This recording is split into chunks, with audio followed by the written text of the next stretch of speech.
मित्रों नमस्कार। सूचना की दुनिया पर आपका स्वागत है। मैं हूं डॉक्टर सुभाष चंद्र सिंह। आज मैं हरियाणा के चुनाव की बात करूंगा, जो चुनाव 5 अक्टूबर को होने वाला है। यही बस अगले महीने में, प्रथम सप्ताह में, और 8 अक्टूबर को चुनाव परिणाम आएंगे। सबसे बड़ा घमासान हरियाणा कांग्रेस में मचा हुआ है और उस घमासान को प्रश्रय मिल रहा है कांग्रेस के सबसे बड़े नेता राहुल गांधी से। उसका कारण है कि हरियाणा कांग्रेस के जो सबसे बड़े नेता हैं भूपेंद्र सिंह हुड्डा अपने पुत्र को उत्तराधिकारी बनाना चाहते हैं। दीपेंद्र सिंह हुड्डा जो सांसद हैं, लेकिन पहले वो मुख्यमंत्री बनना चाहते हैं। वो मुख्यमंत्री थे भी 4 से 14 तक, वो 10 साल लगातार मुख्यमंत्री थे। 14 और 19 में भारतीय जनता पार्टी जीती और मनोहर लाल खट्टर पहली बार भी मुख्यमंत्री बने और दूसरी बार भी मुख्यमंत्री बने। अभी 4 महीने पहले उन्होंने इस्तीफा दिया और नायब सिंह सैनी को भारतीय जनता पार्टी ने मुख्यमंत्री बनाया, जो पिछड़े वर्ग से है। हरियाणा के इतिहास में पहली बार पिछड़ा वर्ग का कोई मुख्यमंत्री बना है। इस दृष्टि से भारतीय जनता पार्टी अन्य राजनीतिक दलों से आगे है। पहले पंजाबी को मुख्यमंत्री बनाया मनोहर लाल खट्टर, जिनके जाति बिरादरी के लोगों की संख्या 10% है। इतिहास में यह भी पहली बार हुआ कि कोई पंजाबी मुख्यमंत्री बना, और इतिहास में पहली बार ये भी हुआ कि कोई पिछड़ा मुख्यमंत्री बना। ये कमाल भारतीय जनता पार्टी ही दिखा सकती है, कांग्रेस नहीं दिखा सकती। अब मैं कांग्रेस पर लौटता हूँ। भूपेंद्र सिंह हुड्डा और राहुल गांधी में तनातनी बनी रहती है, क्योंकि राहुल गांधी हरियाणा कांग्रेस में हस्तक्षेप करना चाहते हैं और हुड्डा होने नहीं देना चाहते। राहुल गांधी के 2 करीबी रणदीप सिंह सुरजेवाला, जो राज्यसभा सदस्य हैं, पिछली बार जो चुनाव लड़े थे 3रे नंबर पर चले गए थे। उपचुनाव में भी जमानत जब्त हो गई थी, एक बार लड़े थे। जनाधारहीन नेता है। शैलजा के पास जनाधार है। वो दलितों की बड़ी नेता है, सबसे बड़ी नेता है, जिनकी संख्या 21% है। शैलजा भी मुख्यमंत्री बनना चाहती हैं, सुरजेवाला भी मुख्यमंत्री बनना चाहते हैं। राहुल की असली इच्छा है कि सुरजेवाला मुख्यमंत्री बने, अन्यथा शैलजा बने, क्योंकि सुरजेवाला राहुल गांधी के पट्ट शिष्य हैं या निकटतम मित्र हैं। मित्र तो वहाँ खैर गांधी परिवार होता नहीं, सब शिष्य ही होते हैं, मातहत होते हैं।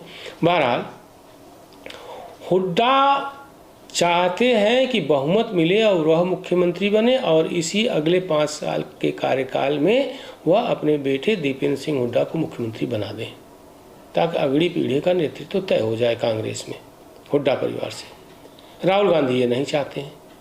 राहुल गांधी तो ये भी चाहते हैं कि केजरीवाल की आप पार्टी से समझौता हो जाए, उसको 2-4 सीटें दे दें और समझौता करके आगे बढ़ लें। और लोकसभा कुरुक्षेत्र की सीट दी भी थी, हालांकि आप पार्टी हार गई, लेकिन 4 सीटों पर विधानसभा की 4 सीटों पर जो है वो जीती, यानी बढ़त रही। लोकसभा सीट हार गई। कांग्रेस के लिए अच्छी संभावनाएं थीं, लेकिन राहुल गांधी ने पलीता लगा दिया। राहुल गांधी के इशारे पर कुमारी शैलजा और रणदीप सुरजेवाला अभी तक किसी जनसभा में नहीं गए।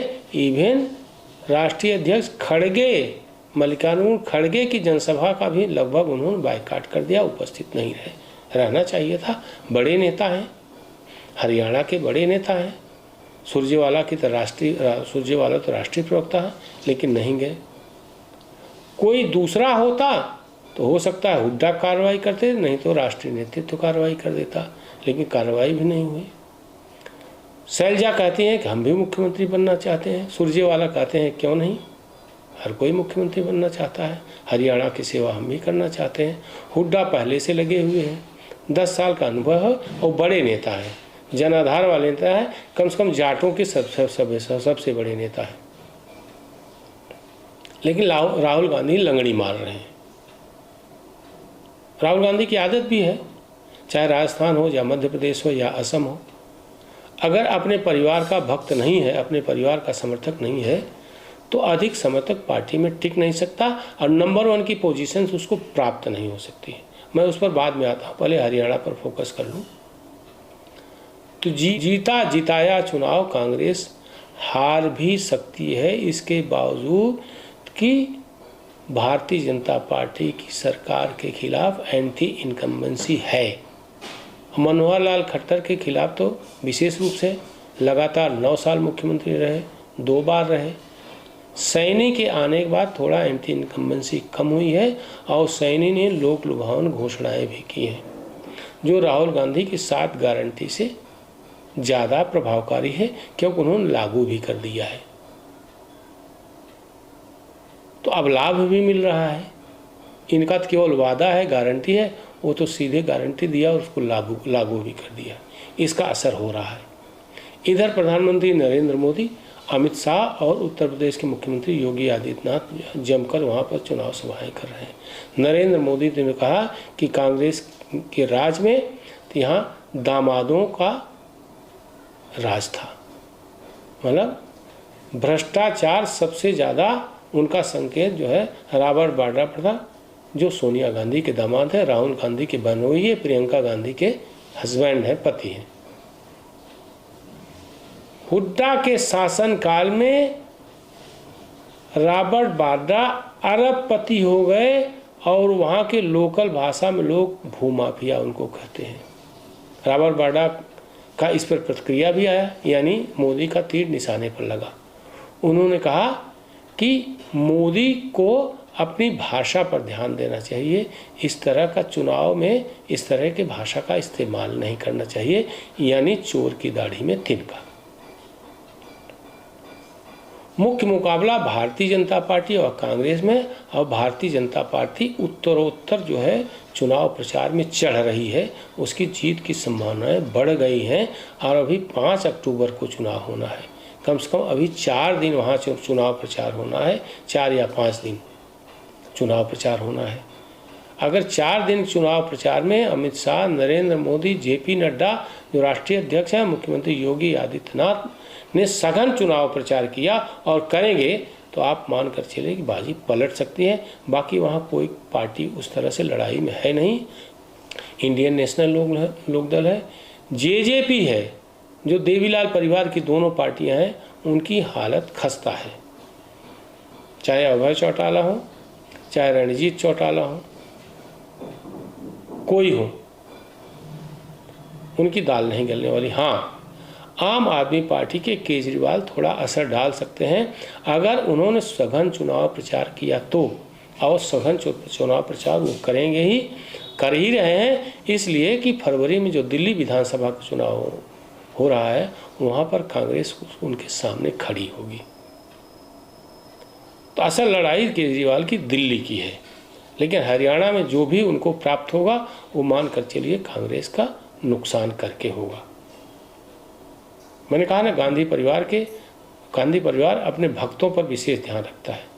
जैसे सचिन पायलट राजस्थान में इस परिवार के भक्त हैं, प्रियंका गांधी के करीबी माने जाते हैं। अशोक गहलोत को लगातार 4-5 वर्ष से राहुल गांधी राजनीतिक परिदृश्य से हटाना चाहते हैं, यानी और सचिन पायलट को लाना चाहते हैं, लेकिन अशोक गहलोत हुड्डा की तरह जनाधार वाले नेता है, उन्होंने डिफाई कर दिया।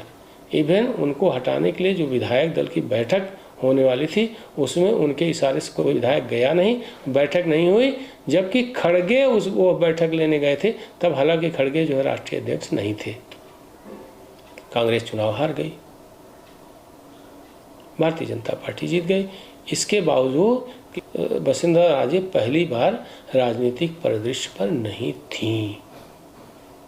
मुख्यमंत्री का उम्मीदवार नहीं घोषित किया गया था उनको। बिना मुख्यमंत्री के चेहरे के भारतीय जनता पार्टी ने चुनाव लड़ा था और शर्मा जी वहां मुख्यमंत्री बने। यही हाल